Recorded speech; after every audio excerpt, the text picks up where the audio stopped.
First and foremost, I need to address this hideodorous manicure, gel manicure that I got. It's been a week, so it's kind of lived in and gross still, but I promise you that most of the like offensive nature of this manicure was the first day that I got it. I will take no responsibility in this. I got it for a friend's wedding with the family of the wedding, and we went to a salon that none of us had ever been to before. Half of the people who were there got a great manicure. Actually, it was like the natural manicures looked great, and then the bride and I both got gel manicures and hated it. So even the shape of my nails isn't the same, which is ridiculous. Like, they're not even symmetrical within themselves. This one did break like recently, but, and then if you notice that there's like breakage on the side, that's because the nail technician baked on gel nail polish to my finger in many cases. Like, you can kind of see it here, and like, look at, I don't know if you can see, but if I pull this up, like the whole thing bubbles. Do you see this? That was like that on like day 2, just FYI. Just ridiculous. I'm sorry if my camera is shaky. I don't have a great setup right now, but anyway. Hi, I'm here today to do a VR to Sylvia at Fairlight Tarot, a wonderful, very cute hashtag. I think it's like blindly ranking 10 tarot decks or something like that. I will put it, it's already in the description, you'll see it. So people have been asking their partners or their children to pick 10 random decks of theirs for them to rank. So I have my notebook and I have my pen, and I have a bag of 10 decks that my partner Eli, who asked for a name drop, so I am name dropping, specifically said he needed a name drop. He was very cute and excited about this, and I feel like that's the feedback that I've seen on YouTube, is that everyone's been really excited to participate, even though he knows nothing about tarot, and probably like more than that has maybe aversion to it, but is super accepting of me and my interest in tarot. So he was happy, so happy to do this little exercise with me. Am I level? Are we level? I think so. Okay, let's jump into our first deck. Okay, the first one I have is the Carnival at the End of the World. I love this deck. This haunted me for a while. I feel like I wasn't one of the first to purchase this deck. It took me a while, but I just thought it was so gorgeous. It's not one that I use very often because it's a deck that you really have to spend some time with, like in the guidebook. At least that's kind of what I've deduced from watching people talk about this deck. It also reminds me that I really want the Tarot of the Drowning World, but there's just something so obviously like whimsical, a little bit morbid, very like folky, which is so cool. You know, we have like the circus kind of influence, vintage influence. I love the cardstock. I love the backs. They're one of my favorite backs ever. Ooh, this is really good. I wonder if I should be ranking these off of, you know, how much I use them or how much I love them. Because if I had to restart my collection, I probably would repurchase this. I do intend to spend time with the book and really get to know this deck. Like, this year just hasn't been the year for it. This year really hasn't been a good tarot year for me at all, really, but so gorgeous, so cool. It's the kind of, I don't know, magical deck that that appeals to me, you know? I think it's so rad. Okay, oh my gosh, some of my favorite cards. Where would I rank this? Let's have a look. I think, I mean, I don't know. In my collection, I feel like I like all my decks, so this is gonna be hard. I am going to put this in number 4 because I'm hoping there are a few others that I really, really love. I hope I don't regret this choice, but we're gonna do, yeah, we're gonna do the Carnival at the end of the world at number 4. Okay, let's continue. Oh my gosh, I'm so excited. This is fun. I've done a really good job of not peeking too. Oh, okay. This is not surprising that he would choose this because he's introduced me to some really cool animes, and yeah, this is very up his alley. Okay, let's check it out. This is the Mystery and Love Tarot. It is obviously a Japanese deck. It's not too hard to find online. And I really do love this deck, but it is a pip deck, so it might not rank as high. Even though I really love the pips, it's really the illustrated cards, obviously, where this deck shines. It's so good. Okay, style-wise, I think this is more my style. Oh no. Because I would rank it higher than Carnival at the End of the World based off of the illustrations, but because it's a pip deck and I don't really love the I bought it, like, this was the image. I saw this image on Pinterest and then like had to go on a wild goose hunt to, I love this one too, oh my gosh, to find this deck. Okay, I'm thinking. Oh no. I mean, because there are, oh, this is so scary. I feel like, yeah, because of the cardstock, it's very like laminated cardboardy. I don't love the backs. I'm gonna put it, I think I'm gonna put it at 5, directly under Carnival at the End of the World. I also only had him pick tarot decks, maybe so that I could do an Oracle hashtag. We'll see. I have much less Oracle than I do tarot, but I just thought that would be kind of fun to keep it to tarot. So we're gonna do Love and Mystery Tarot. All right, next deck. Ooh, we know that I love this one. So the Cat's Eye Tarot, it's US Games. Oh, I guess I didn't mention that the other two, obviously the Love and Mystery is from a Japanese publisher. I'm not sure what it is. You can find it online, a different like resell retailers, or yeah, that's pretty much where I think you can find it. Or like a Japanese bookstore, like online bookstores.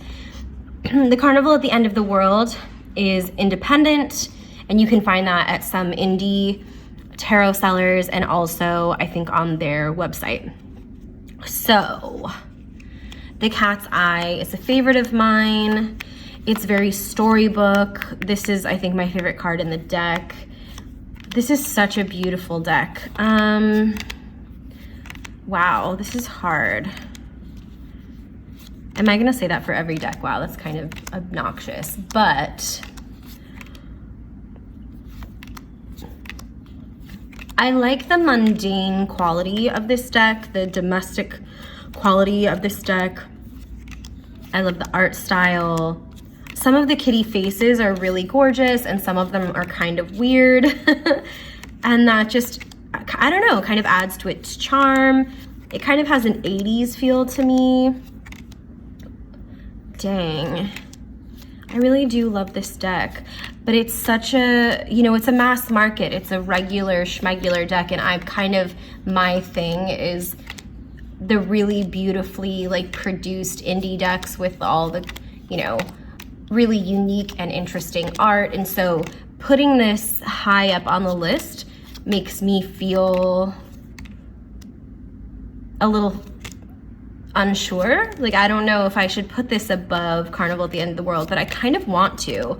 So these are like the title cards. Okay, yeah, I think I'm gonna put this at number 3. This is kind of shocking me, but that's kind of the sentimentality here. It's like mundane, but it also feels a little bit cinematic. I don't know, I'm just such a lover of this deck. I love cat decks. I hate to be that girl, but I love it, and I don't know, deal. We know that I'm really particular about all decks, so it's no different that I'm really particular about cat decks. But there are just some really, really good ones out there, you know? So we are going, oh, I'm so scared. I really get it when people were saying how difficult this is. I want to put it at 3, but if I don't put it at 3, I would put it at 6. Yeah, okay, yeah, I'm gonna put it at 6. Oh, yeah, dang.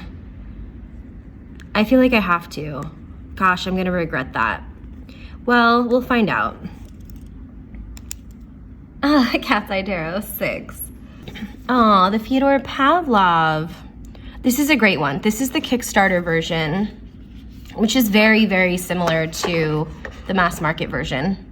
This is another deck that I rarely use, but I think it's because I rarely use kind of the more straightforward RWS. I wish that this were a more colorful deck. I think that's the clincher here, is I really think that the intentional and restrained color and like the color coding of the suits, it's very clever and it makes sense, and it was like time saving. I don't think that was like the major decision as to why. I think that it was, like I said, very deliberate, but I think that this deck would shine as a full color deck, and I think that I would use it more as a full color deck. I don't know how you all feel about it, but that's kind of my feeling. But the art style, I've been a fan of Fedor Pavlov for a very long time, and this is such a celebration of his work. I also would love to see him do an erotic deck, because that's kind of a specialty of his and his art. Like a kink tarot would be so, so cool. I feel like I'm also considering how easy it is to get these, and I don't think I should be doing that. Like, for example, I put Cat's Eye Tarot lower, I feel like, because it's so readily available. You know, you can get it on Amazon. You may be able to get Fedor Pavlov on Amazon, but this version is actually, you know, the indie version, which is fine. You know, if I had to start over, like I said, I could get the mass market version. They're virtually, I think, indistinguishable from each other. But because this is the indie version, it makes me want to rank it higher. And of course, I like this art better than the Cat's Eye Tarot, but emotionally, I'm less connected to this one than I am the Cat's Eye Tarot, which is just wild. It's just wild. I really do love this deck, but I think I'm going to put it at, I don't know, maybe 8? Oh, geez. Yeah, I think I'm gonna put it at 8. And I guess this is just a testament to how much I love all of my decks, because they're all so good. They're all 10s. I don't know. That's shocking. Like, it's so up my alley. It's ridiculous. I don't know. That's the way the cookie crumbles. Let the chips fall where they may, right? Okay, let's move on. Okay, the Victorian Romantic, a favorite of mine. And I don't know if he knows that. I'm sure he does. He's very sneaky. And this is the 4th edition. I used to have the 3rd edition, but I prefer the 4th. I wish I could have gotten, I don't know if it was the jumbo edition. I don't know if I needed the jumbo, but I liked the additional cards. Maybe it was just the premium or like special edition that had more, even more options for like the lovers, etc. This is one of my all-time faves. So I think what I'm gonna do, I think this has to go in the number 2 slot. So I can leave 1 open and I can leave 3 open. But this one's just my girl. Like she's such a clear reader. She's so reliable. These images make me so happy. They're so well done. I don't know, it speaks to me. This one has always been some sort of like soul deck for some reason. I love it. And it's weird because the art in other decks can speak to me maybe sometimes more than this one, but this one, it's not really just about the images, is it? It's about like the soul of the deck and how it interacts with you, or the messages it gives you. And this one is such a solid buddy of mine. I don't know. I love it. Okay. The Victorian Romantic Tarot at number 2. Ooh, the Heroin Tarot, my cutie baby. This one's my fashion girl and I love her so much, and I think I love her even more with time. This is a Kickstarter. Oh, and we all know the Victorian Romantic is Baba Studios, right? So this was a Kickstarter. It was only available, I think, on the Kickstarter. I've never seen anyone purchase this after that, question mark. I mean, maybe there were a few like stockists that bought wholesale quantities of it, but I've never seen this in mass, you know, available. That's my Molly Ringwald one. So cute, so good. Okay, oh no. Okay, I think I might have to put this at, like I wanna put it at number 3, but I also don't know what else is in here. This is so good though. I might have to put it at number 3. But then that only leaves me 1 spot. This is very scary.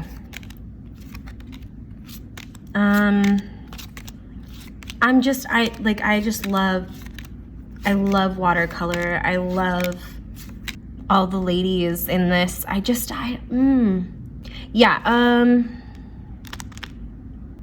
I think I'm gonna put this in number 3. Wow, I'm scared, I'm so scared.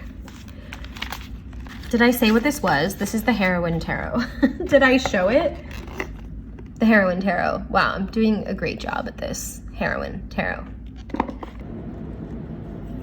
Okay, so we have 1, 7, 9, and 10 left. It's not leaving me very much room. I'm just grouping everything into the middle. Ooh, okay, the Blood Moon Tarot. This is a great tarot. This is the Kickstarter. I don't know if this was available after Kickstarter either. I have some complaints about this one.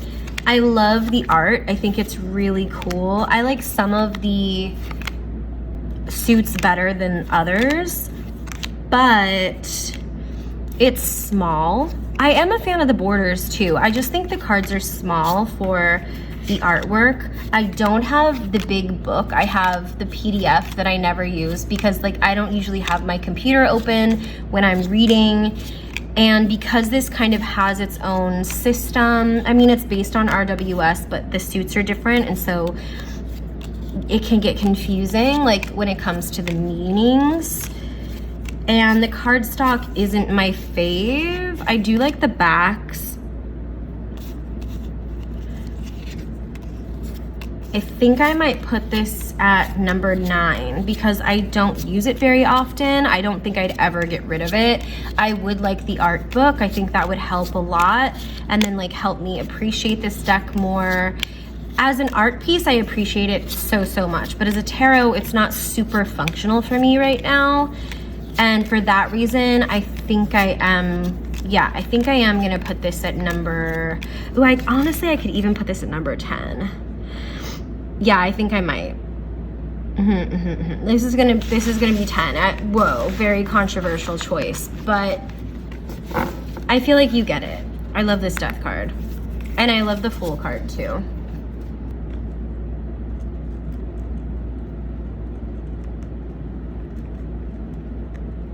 Okay, Blood Moon Tarot 10. My baby Pasta Tarot. I love this tarot.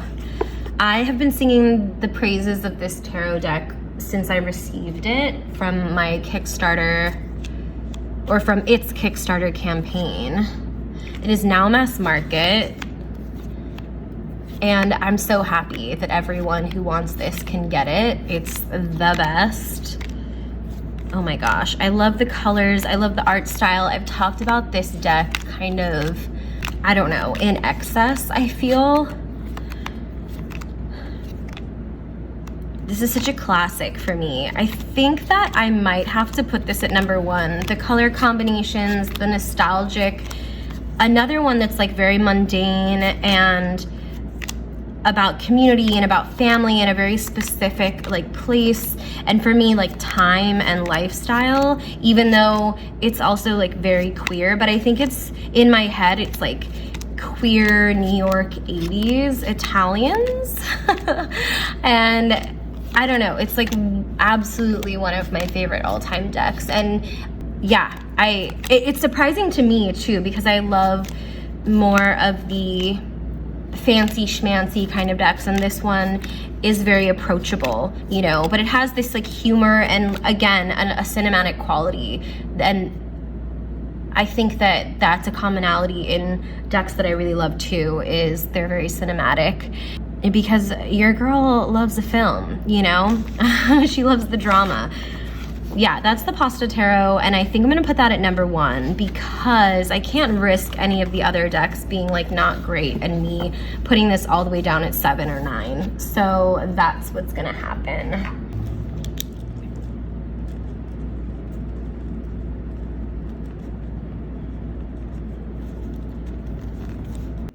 Two more, what's next? Oh, okay. The Picatrix Deckins. So this is with my tarot decks, even though it technically is not one. This one is very, very cool. It is a collage deck of all of the Deckins. And honestly, do I wanna, whatever, I'm about to make it out of order, which is fine. I forget where I first saw this deck. I might have actually set it in my walkthrough, because I do have a walkthrough of this deck.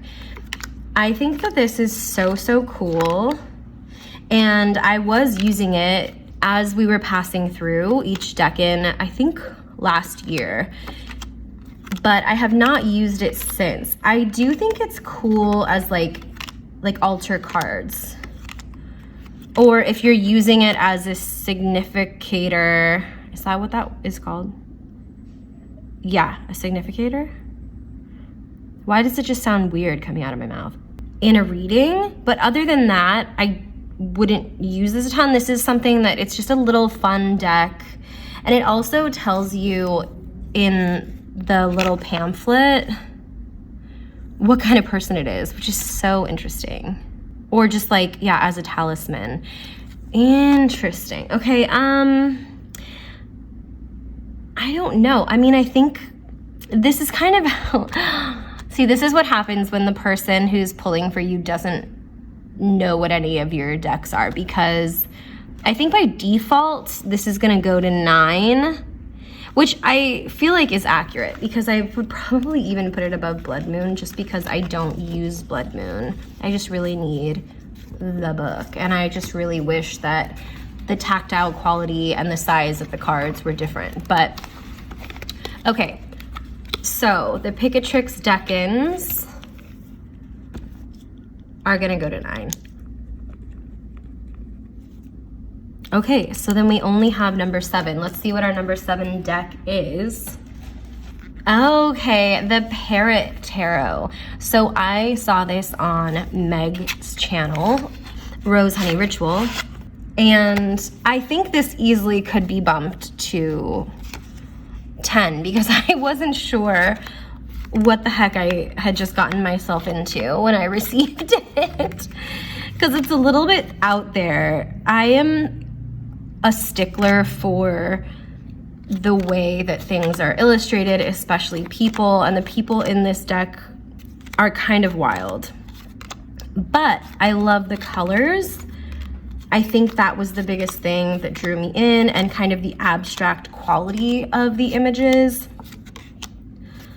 I liked the flamboyance, kind of the innocence. I think that, is this meant for children? I don't know if it is, because who knows? But, oh yeah, and then it has like, these are obviously based on Thoth imagery, you can see.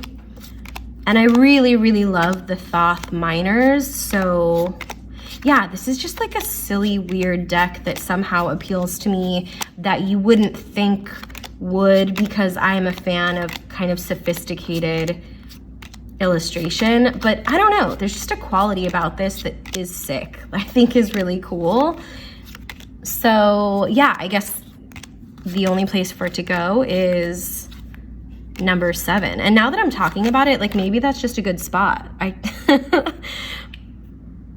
Let's write that one down and then we can regroup.